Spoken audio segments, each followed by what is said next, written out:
This section of the study is a chance to review the data that I've collected, a personal account of my experience with flow state in mountain biking. I'll be using GoPro footage to help visualise this phenomenon, as well as reflecting on diary entries I've made after each ride, commenting on how flow affected my riding from both a physical performance and emotional perspective.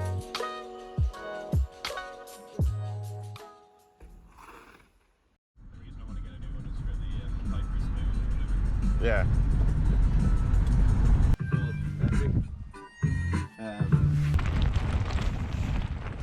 For the first ride, Max and I arrive at Whinlatter. After a slight altercation with a forest ranger, we pedal up to the top and start on a trail that we both know well to warm up. It's really slippy, man! The aim of this ride was to complete some of the loops that we knew well, but didn't particularly challenge us. We were just glad to get out for a ride. But taking it easy didn't last too long here. With Max behind me, I was definitely keeping the pace up. I started to make things a bit harder by going as fast as I possibly could, pumping for every corner, looking for every ounce of speed, and by the bottom, I was knackered. That was very quick. From here, plans changed, and the rest of the ride turned into a little bit of a hunt for some off-piste lines that we'd heard about. Someone's going to challenge us a little bit more and test our nerve in the sloppy conditions. It was this change of plan that contributed most, I think, to my feelings of flow. As soon as I was riding stuff that challenged me a little bit more, I was definitely a lot more concentrated, a lot more kind of in the zone, as you would say, and a lot more just kind of focused on what I'm doing. There's absolutely no way you can think about anything else when you're going down stuff that really starts to challenge you. You can definitely see here that I'm finding my flow a little bit. I'm speeding up and I'm definitely a bit looser on the bike despite the noise I'm making. But yeah, as I start to speed up, it doesn't all go to plan, as you can see. I do a little bit of rolling around on the floor. I was a lot closer on that one. I wrote about this in the diary afterwards. I found that I had a much harder time experiencing flow on the shorter tracks, as I felt like the track had kind of finished by the time I'd got myself going. However, I did manage to catch some moments of myself experiencing flow. You can tell because I suddenly stopped talking and everything starts to go a lot smoother. I'm planning ahead and not hesitating, and by the bottom there's usually a loud shout or expletive. That was fucking sick, man. Yeah. That was so fast.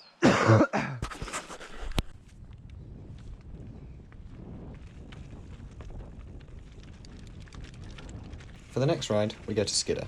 Very different to the last ride, this one starts on a very exposed, steep mountainside. This definitely ups the level of challenge. The mental barrier of the exposure and technical difficulty overwhelmed me a little, but this soon changed as the gradient slackened. That is the steepest thing I've ever ridden.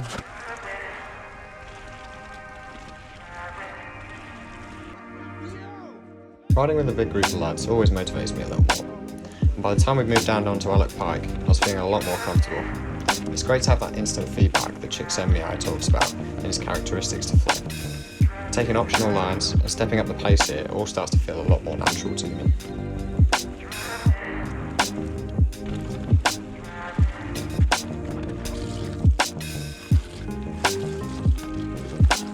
Oh my god. Yeah, I'm not sure about this bit.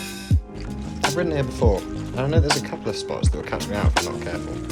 There's one spot in particular that nearly threw me off last time, which we'll see later. I tried hard not to dwell on this too much though, and just focused on what was happening in front of me, which paid dividends when I got to this feature. Oh! That was the bit! Yeah! I honestly think this last clip will stay with me forever. A mixture of excitement and confidence after cruising through the harder sections up top left me with probably my best example of flow state yet. I don't remember this run in great detail, I just remember staying off the brakes and riding with a newfound confidence that allowed me to perform at the very top of my ability. I wrote here that I felt like I was racing a World Cup. I think I was just on such a high after nailing the rest of the track. Everything just seemed to fall into place.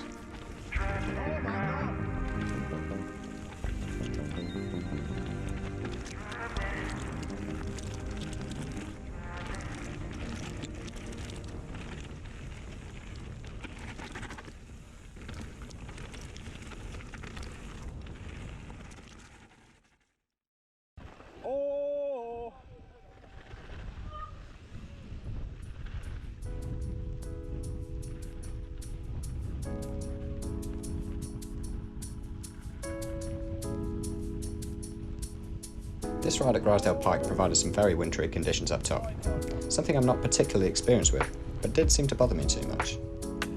The start of this ride was more focused on finding where we needed to go, which proved pretty challenging given the lack of visibility. Again, it took me a little while to find my flow here. The priority was placed more on navigation, but this soon changed.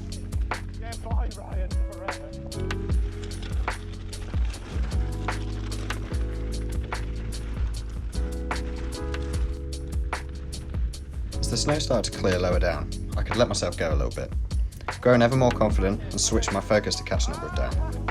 It's hard to have a bad time following Dan. I've lost count of the amount of times I've got myself into trouble chasing his lines, but today, it was his turn. Oh my god. Oh my god.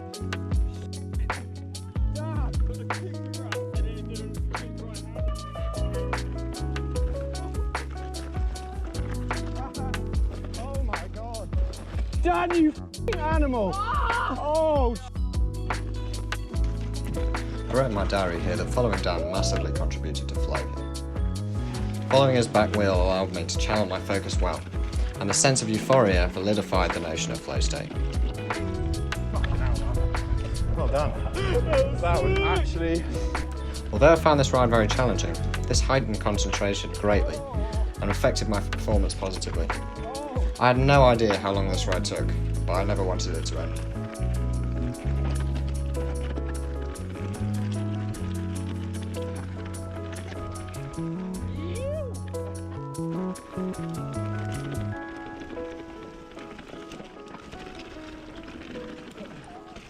Oh my goodness. Oh my god, my poor bike.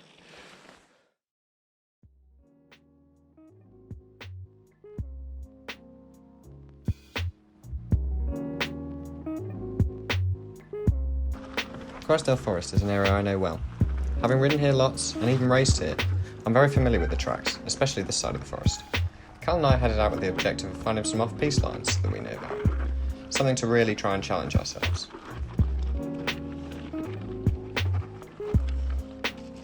I found it tough to ride smoothly straight away, but the steepness and difficulty meant that I really had to concentrate on what I was doing right away. Because of this, I found flow state much earlier compared to some of the other rides, which I think is due to the high challenge that this track provided.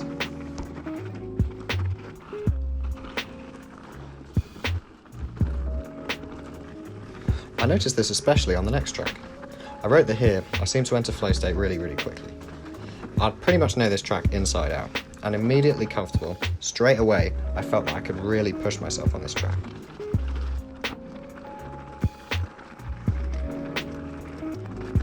It turned out that I pushed myself a little bit too hard, and in this corner, I managed to puncture my rear tyre on a rock.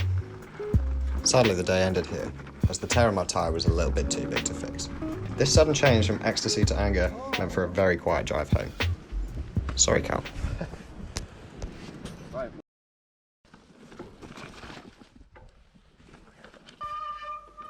Stake Pass is a trail I've never ridden before, so I was riding this completely blind.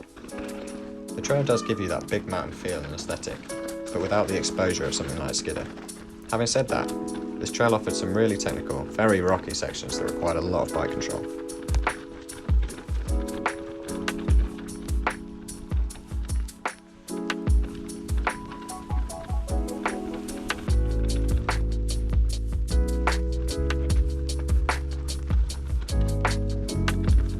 This trail really pushed me out of my comfort zone.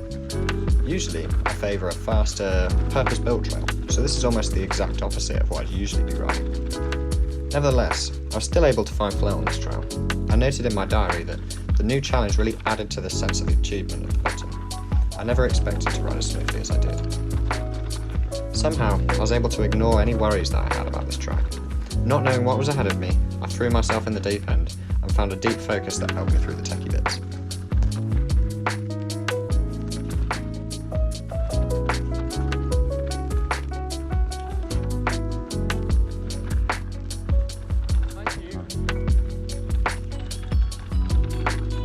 Near the bottom, I was riding smoother than ever. I found that staying off the brakes was key here, so this trail actually transformed from something that worried me quite a lot at first, but by the end I'd found my confidence completely again. I wrote in my diary even that I felt like I was flying. Really positive memories of this trail.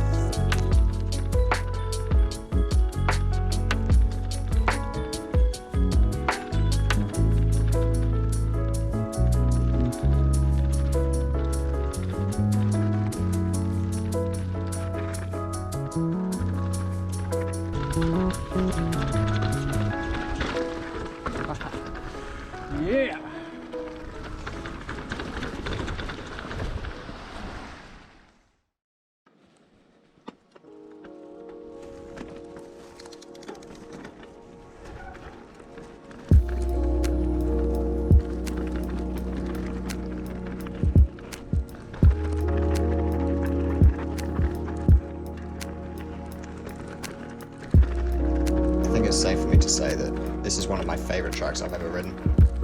It doesn't get a lot more local than this, and I've ridden this track way more times than I care to remember. You can see this reflecting in my relationship with flow state.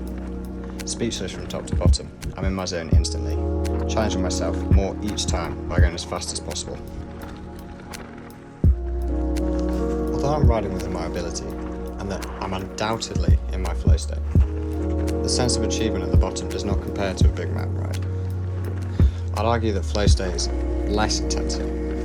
None of the feelings are quite as intense as on a more epic ride, which is interesting as I've noted that I've matched my challenge and skill level quite closely here. Does this mean to say that Csikszentmihalyi's idea of the balance between challenge and skill being conducive to flow is not as accurate as we thought? In my opinion, I need a little bit more challenge than skill in order to really get me to concentrate and really I need something that's completely enthralling and that's completely capturing my focus. If I don't, I get bored and I get complacent and I start to make mistakes. And I don't get that feeling of flow.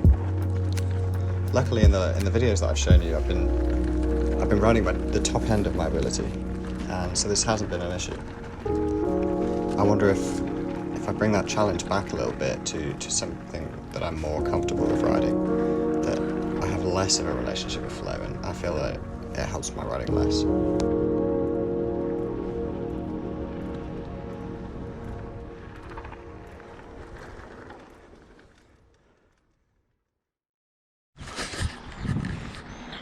And just like that, the world seemed to stand still for a little while. But I'm not going to end the video there. I'd like to show you kind of what I've been doing since lockdown and how I'm still challenging myself and how I'm riding for different reasons now, really. Maybe not such intense feelings of flow state, but I'm definitely still challenging myself, and obviously it'd be inappropriate to ride at the same ability on the same level that I was. Take stress off the healthcare a little bit, but still a couple of things that I've been doing. And oh, the heron, mad. Since lockdown started, I've definitely been more riding for reasons just to get outside and just to get within nature a little bit and just get out for my daily exercise. And my focus on finding flow state isn't nearly as important anymore, and just for the love of riding. But so yeah, here's a little taste of what I've been doing since lockdown, and some little jibs, some little cruisy rides, and yeah, I'm still having fun, still enjoying myself, and still getting a lot of reward. Oh my goodness. Yeah, it's hard with one hand. So yeah, this is what I've been up to.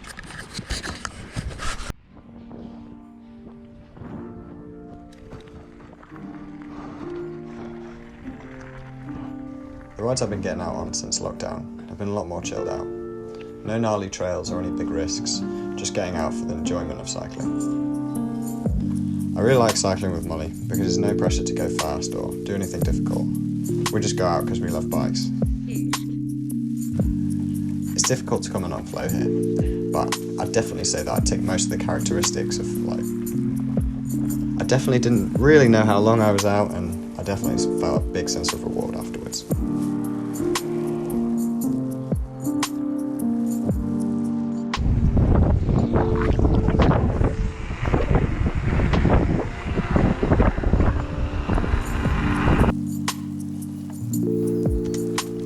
Although I think flow is important in mountain biking, I don't think it's what makes me enjoy it most. I really like how diverse mountain biking is. You can go riding with so many different people in so many different places, and there's always something new to learn. Flow is just one spoke to a wheel of many good things that keep me cycling. I'd just quickly like to thank anyone that was involved with this video. Anyone that came for a ride or held the camera at any point, thank you. You're a massive part of why I enjoy cycling too.